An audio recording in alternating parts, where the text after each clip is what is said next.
लाडकी बहीण योजना या योजनेचा थोड्याच वेळापूर्वी एक नवीन जी आर आलेला आहे। आज 20 जानेवारी मंगळवारी रोजी सामाजिक व न्याय विभागाच्या द्वारे आणि हा जी आर जो आत्ता थोड्याच वेळापूर्वी प्राप्त झालेला आहे, सर्वात अगोदर तुम्हाला त्याची अपडेट देत आहे। नवीन जी आर आलेला आहे लाडकी बहीण योजनेच्या संदर्भात। पण जसं तुम्हाला माहिती आहे, नेहमीप्रमाणे थंबनेलमध्येच आपल्याला लिहिलेलं असतं, व्हिडिओच्या थंबनेलमध्ये सर्व स्पष्ट पण लिहिलेलं असतं आणि तिथे लिहिलं आहे पण हा जी आर जानेवारी महिन्याचा नाही। अगदी जी माहिती आहे आणि ती प्रामाणिक खात्रीशीर माहिती तुमच्यापर्यंत पोहोचवण्याचं काम आपलं चॅनल करीत असतं आणि कोणत्याही या योजनेच्या संदर्भात जे मुद्दे बी आहेत तर ते लावून धरण्याचं पण काम या चॅनलच्या माध्यमातून केलं जातं। तर बघा, नवीन जी आर जो आलेला आहे, मग आता हा सामाजिक न्याय विभागाचा, तर मग जानेवारी महिन्याचा नाही तर मग कोणत्या महिन्याचा आहे, मग त्याबद्दलच आता मी याच व्हिडिओमध्ये तुम्हाला अगदी कमी शब्दामध्ये माहिती देणार आहे।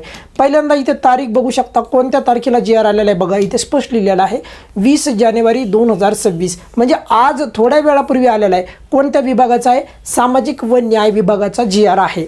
मग आता तुम्ही म्हणाल की हा जर जी आर जानेवारी महिन्याच्या वितरणाच्या संदर्भात नसेल तर मग हा कोणत्या वितरणाच्या संदर्भात आहे? तर त्याचं साधं सिंपल उत्तर आहे डिसेंबर महिन्याच्या वितरणाच्या संदर्भात हा जी आर आहे। आता तुम्ही म्हणाल की सर डिसेंबरच्या 18व्या हप्त्याचं तर वितरण झालं आहे ना, मग हा परत कसं काय जी आर आला? तर याच प्रकारचे आपण काल पण मी तुम्हाला थोडं स्पष्टीकरण दिलं होतं की या विभागाचा जी आर का नव्हता आला आणि आज त्यांचा जी आर पण आलेला आहे। आता इथे एक गोष्ट समजून घेण्यासारखी आहे की त्यांची रुटीन प्रोसेस आहे जी आर काढण्याची, कोणत्या विभागाची? महिला विभागाची असो किंवा सामाजिक व न्याय विभागाची। पण त्यांनी नोव्हेंबर महिन्याचा काढला होता वितरणाचा जी आर, परंतु डिसेंबरच्या वितरणाच्या जी आर न काढता 13 जानेवारीला वितरण झालं होतं आपल्याला 18व्या हप्त्याचं डिसेंबरचं, आणि त्या डिसेंबरच्या वेळेस यांचा जी आर आला नव्हता आणि तोच त्यांचा जी आर आता एक रुटीन जी आर काढलेला आहे, त्याचा आणि आताच्या वितरणाचा काही संबंध नाही, म्हणजे जानेवारीच्या वितरणाचा। हीच बाब तुम्हाला अगदी स्पष्ट व्हावी, तुमच्या मनामध्ये कोणताही संभ्रम राहू नये, त्यामुळे खास करून हा व्हिडिओ बनवण्यात आलेला आहे। या जी आरच्या आपण आणखी खोलात गेलो आणि तिथे जर माहिती पाहिली तर इथे अगदी स्पष्ट लिहिलेलं आहे माहे डिसेंबर 2025। आता डिसेंबरचा महिना आहे, मग त्यामुळे 25च येणार बघा, इथं माहे 2025, 26 येणार नाही, कारण की डिसेंबरच्या महिन्यामध्ये या विभागाचा जी आर आला नव्हता, तोच त्याने जी आर काढला। आता याच्यामध्ये किती त्यांनी तरतूद तुम्हाला माहिती आहे, नेहमीप्रमाणे जवळपास 300 ते 350 कोटी तरतूद करीत असतात सामाजिक न्याय विभागाद्वारे लाडकी बहीण योजनेसाठी। बघा 393 कोटी एवढं त्यांनी तरतूद केली होती आणि त्याच्यानंतर महिला बालविकास विभागाचा जी आर येतो आणि मग नंतर वितरण होतं।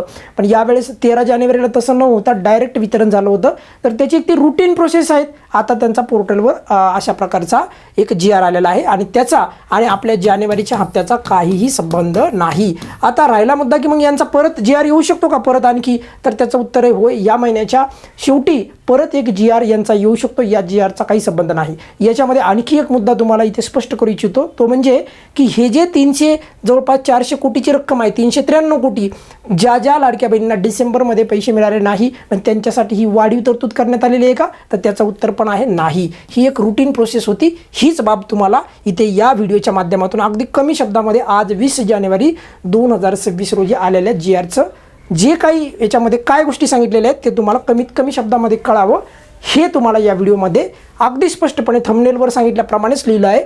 हा जी आर जानेवारी महिन्याचा नाही।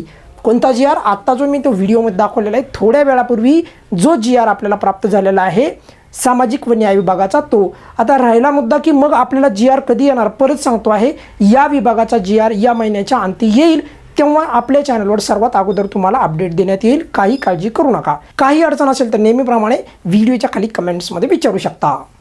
धन्यवाद।